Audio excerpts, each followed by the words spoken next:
সভাপতি সুলতান সালাউদ্দিন টুকুকে আজকে জেলখানা আবদ্ধ করে রাখা হয়েছে। কি কারণে? কারণ যুবদলকে ভয় পায়।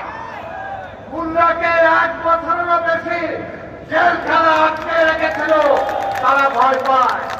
আজকে যুবদলের অনেক নেতা আছে তাদেরকে ভয় পায়, এই কারণে আটকে রেখেছে। আজকে নীরবকে আটকে রেখেছে। আজকে মহানগর দক্ষিণের এনাম নয়ন আজকে তাদেরকে ভয় পায়। আজকে উত্তরে আছে তাদেরকে ভয় পায়।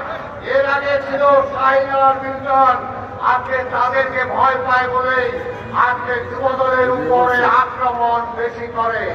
যত আক্রমণ হবে তত প্রতিরোধ করে তোলার জন্য যুবদলকে আহ্বান জানিয়ে আমি আমার বক্তব্য শেষ করছি।